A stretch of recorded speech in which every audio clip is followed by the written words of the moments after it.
Morning and very happy Holi to all the viewers and subscribers of the News Now.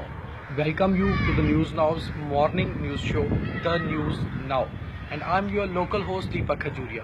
सबसे पहली खबर की बात करें तो जो 5 राज्यों में चुनाव हुए थे उनके रिजल्ट्स जो आए हैं कहीं सरप्राइज़ करने वाले हैं और उसी की खुशी में अभी अलग अलग पॉलिटिकल पार्टीज़ जो है वो लगातार लगी हुई हैं। एक तरफ जहां बीजेपी मोदी के बहुत बड़े सुनामी स्टॉर्म की यूपी में बात कर रही है तो कांग्रेस ये कह रही है कि आखिर कांग्रेस ने भी वही स्टॉर्म पंजाब में लाया है और साथ ही साथ गोवा और मणिपुर में भी लीड बनाई है। तो कुल मिलाकर अगर देखा जाए तो इन दोनों राज्यों के जो रिजल्ट्स आए हैं गोवा और मणिपुर के, तो कहीं ना कहीं कांग्रेस को फेवर कर भी रहे हैं।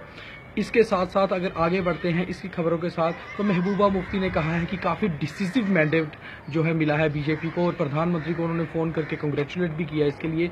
जबकि जो मेन अपोजिशन हमारी पार्टी है नेशनल कॉन्फ्रेंस, यहाँ पर उमर अब्दुल्ला साहब ने तो कल ट्वीट किए थे और उन्होंने ये कहा था कि 2019 में तो कोई सवाल ही नहीं उठता कि कोई लीडर अपोजिशन में खड़ा हो प्रधानमंत्री नरेंद्र मोदी के सामने, जबकि 24 के बारे में सोचना चाहिए, 2024 के चुनावों में उनसे मुकाबला करने के लिए सोचना चाहिए।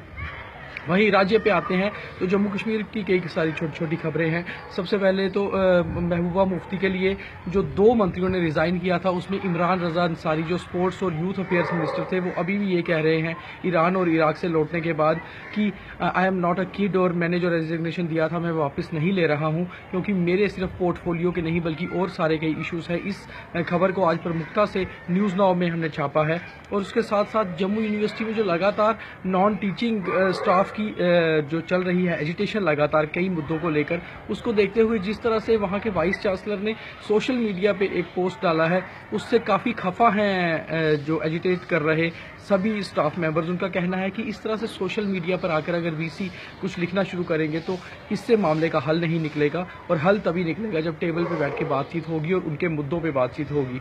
उसके साथ साथ जुड़ती कुछ और जम्मू की छोटी छोटी खबरें हैं। जिस तरह से प्राइवेट क्लिनिक्स को जम्मू में बैन किया गया है, इसका हालांकि आम जनता पर तो असर हो सकता है क्योंकि प्राइवेट क्लिनिक्स में काफ़ी सारे यहाँ पेशेंट जाते थे, मगर कुल मिला के देखा जाए तो गवर्नमेंट का एक अच्छा डिसीजन है क्योंकि काफ़ी मशरूमिंग यहाँ पर हो चुकी है। इसी तरह से प्राइवेट सेंटर्स की जो बाहर से हॉस्पिटल है उन्होंने प्राइवेट कंसल्टेशन सेंटर यहाँ खोले हुए हैं और वो कितने जायज़ हैं कितने लीगल हैं इसका पता करने के लिए उनको बैन करने के बाद इन्वेस्टिगेशन करना बहुत ज़रूरी है।